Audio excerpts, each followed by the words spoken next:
Hi അസ്സലാമു അലൈക്കും. ഞാൻ ഇന്ന് ഒരു നല്ലൊരു ബ്രേക്ക്ഫാസ്റ്റ് മെനുവാണ് കാണിക്കുന്നത്. ഒരു 20 മിനിറ്റ് കൊണ്ടൊക്കെ നമുക്ക് ചെയ്യാൻ പറ്റുന്ന നല്ലൊരു ബ്രേക്ക്ഫാസ്റ്റ് ആണ്. ഇങ്ങനെ കുറച്ച് റെസിപ്പീസ് അപ്ലോഡ് ചെയ്യണമെന്നുണ്ട്. അപ്പോൾ എൻ്റെ വീട്ടിലൊരു ദേശീയ ഭക്ഷണം കൂടിയാണിത്. അതുകൊണ്ടാണ് ഫസ്റ്റ് ഇത് തന്നെ അപ്ലോഡ് ചെയ്യുന്നത്. നല്ലൊരു മലബാർ ദോശ, പിന്നെ നല്ല മുട്ടക്കറി. ഇതാണ് ഇന്നത്തെ നമ്മുടെ റെസിപ്പി. അപ്പോൾ എങ്ങനെയാണെന്ന് നമുക്ക് നോക്കാം.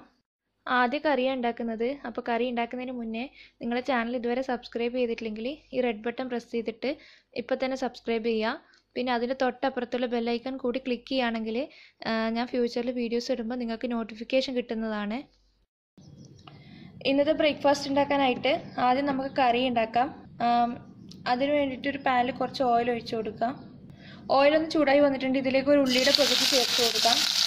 ഈ ഉള്ളി ചെറിയ പീസായിട്ടാണ് ഞാൻ കട്ട് ചെയ്തിട്ടുള്ളത്, പെട്ടെന്ന് റെഡിയായി കിട്ടാൻ വേണ്ടിയിട്ട്. ഇതിലേക്ക് നമുക്ക് പച്ചമുളകും കൂടി ചേർത്ത് കൊടുക്കാം.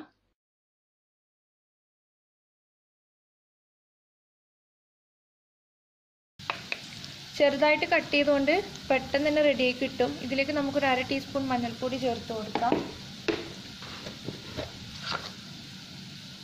പിന്നെ ഒരു 1/2 ടീസ്പൂൺ മല്ലിപ്പൊടി. ഇതിലേക്ക് നമുക്കൊരു 1/2 ടീസ്പൂണും കൂടി മുളക് പൊടി ചേർത്ത് കൊടുക്കാം. ഒരു 1/4 ടീസ്പൂൺ ഗരം മസാല. ഇത്രയും മതി, പൊടികൾ ഇത്രേ ചേർക്കുന്നുള്ളൂ. എന്നിട്ട് നന്നായിട്ടൊന്ന് മിക്സ് ചെയ്യാം.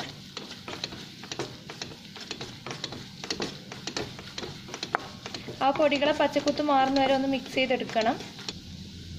നമ്മുടെ പൊടികളൊക്കെ ഏകദേശം റെഡിയായി വന്നിട്ടുണ്ട്. ഇതിലേക്ക് നമുക്ക് ഒരു തക്കാളിയുടെ പകുതി അരിഞ്ഞതും കൂടി ചേർത്ത് കൊടുക്കാം. തക്കാളി നന്നായിട്ട് വേവിച്ചെടുക്കണം. ഞാനിപ്പോൾ രാവിലെ ആയതുകൊണ്ട് കുറച്ച് മാത്രമേ കറി ഉണ്ടാക്കുന്നുള്ളൂ. അതുകൊണ്ടാണ് വെജിറ്റബിൾസിൻ്റെ അളവൊക്കെ കുറച്ചത്. ഇനിയിപ്പോൾ നിങ്ങൾ കൂടുതൽ ഉണ്ടാക്കുകയാണെങ്കിൽ അതിനനുസരിച്ചിട്ട് കൂട്ടിയെടുക്കണം. ഇതാ തക്കാളി നന്നായിട്ട് വെന്ത് ഉടഞ്ഞു വന്നിട്ടുണ്ട്. നമുക്കിനി ഇതിലേക്ക് ഒരു 1/2 കപ്പ് വെള്ളം ചേർത്ത് കൊടുക്കാം. നന്നായിട്ടൊന്ന് മിക്സ് ചെയ്ത് കൊടുക്കാം. പിന്നെ നമ്മുടെ കറിയിൽ ആവശ്യത്തിന് ഉപ്പും ചേർത്ത് കൊടുക്കണം. നമ്മുടെ കറി ഒന്ന് തിളച്ച് വന്നിട്ടുണ്ട്. നമുക്കിതിലേക്ക് ഒരു മുട്ട ഉടച്ചതും കൂടി ചേർത്ത് കൊടുക്കാം. മുട്ട ചേർത്തിട്ട് ഞാൻ അധികം മിക്സ് ചെയ്യൂല. ഈ വെള്ളഭാഗം ഒന്ന് മിക്സ് ചെയ്യും, മഞ്ഞ അങ്ങനെ മിക്സ് ചെയ്ത് കൊടുക്കൂല.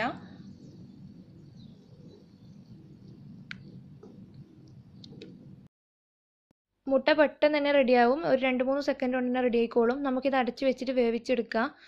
ഈ സമയത്ത് നമുക്ക് ദോശക്കുള്ള മാവ് റെഡിയാക്കി എടുക്കാം. ദോശൻ്റെ മാവ് റെഡിയാക്കി എടുക്കാൻ വേണ്ടിയിട്ട് ഞാനിപ്പം ഒരു 1/2 കപ്പ് പച്ചരി രാത്രി കിടക്കുന്നതിന് മുന്നേ കുതിർത്ത് വെച്ചതാണ്. നമുക്കത് മിക്സിയുടെ ദോശമാവൊക്കെ അരക്കുന്ന ജാറിലേക്ക് ചേർത്ത് കൊടുക്കുക. അതിലേക്ക് 3 ടേബിൾ സ്പൂൺ നമ്മൾ വേവിച്ച് വെച്ച ചോറ് ചേർത്ത് കൊടുക്കുന്നുണ്ട്. ഞാനിപ്പോൾ അരി എടുത്തത് ഒരു 1/2 കപ്പാണ്. പിന്നെ ഞാൻ ഈ ഒരു റെസിപ്പി ഡീറ്റെയിൽ ആയിട്ട് പോസ്റ്റ് ചെയ്തിട്ടുണ്ട്. അതിൻ്റെ ലിങ്ക് ഞാൻ വേണമെങ്കിൽ ഡിസ്ക്രിപ്ഷൻ ബോക്സിൽ കൊടുക്കാം. എടുത്തിട്ട് നന്നായിട്ട് അരച്ചെടുക്കുക. പിന്നെ വേണമെങ്കിൽ നമുക്ക് വെള്ളം എക്സ്ട്രാ ആഡ് ചെയ്ത് കൊടുക്കാം. ഞാനിത് അരച്ചിട്ട് കാണിച്ചു തരാം. ദോശമാവ് അരക്കുന്ന സമയത്ത് നമ്മുടെ കറി റെഡി ആയിട്ടുണ്ട്. ഇത് അടച്ചു വെച്ചിട്ട് അപ്പുറത്തേക്ക് മാറ്റി വെക്കാം. ഈ സമയത്ത് ഇനി നമുക്ക് നമ്മുടെ ദോശമാവ് അരച്ചെടുക്കാം. നമ്മുടെ ദോശമാവ് റെഡി ആയിട്ടുണ്ട്. ഇനി നമുക്ക് മിക്സിയിൽ ഒരു 1/2 കപ്പും കൂടി വെള്ളം ചേർത്തിട്ട് ഒന്ന് കുലുക്കിയിട്ട് മാവിലേക്ക് ഒഴിച്ചു കൊടുക്കാം. നന്നായിട്ടൊന്ന് മിക്സ് ചെയ്ത് കൊടുക്കുക. ഈ ഒരു കൺസിസ്റ്റൻസിയിലാണ് ഞാൻ എടുത്തിട്ടുള്ളത്. കട്ടിയിലല്ല ഞാൻ ദോശ ചൂടുക, കുറച്ച് നേരിയതായിട്ടുള്ള ദോശയാണ് ഞാൻ ഉണ്ടാക്കുന്നത്.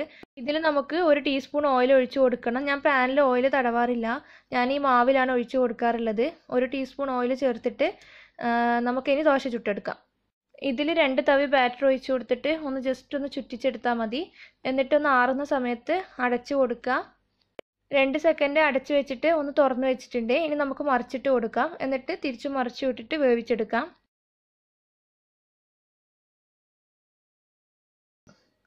ആദ്യത്തെ ദോശ ഒന്ന് മൊരിഞ്ഞു വന്നിട്ടുണ്ട്. ഇത് നമുക്കൊരു കാസറോളിലേക്ക് മാറ്റാം. ഇതുപോലെ ബാക്കി എല്ലാം നമുക്ക് ചുട്ടെടുക്കാം.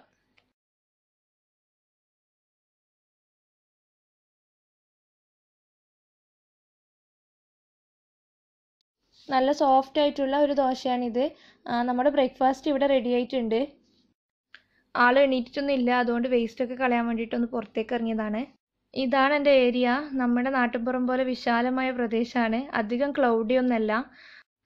ഇപ്പം നല്ല ചൂടൊക്കെ ആയതുകൊണ്ട് ഞാൻ അങ്ങനെ പുറത്തൊന്നും ഇറങ്ങാറില്ല. പിന്നെ അധികം സ്ഥലമൊന്നും അറിയില്ല. അതുകൊണ്ട് കുറച്ച് അങ്ങോട്ടേക്ക് പോയാൽ പിന്നെ വീട്ടിലേക്കുള്ള വഴി കൺഫ്യൂഷനായി പോവും.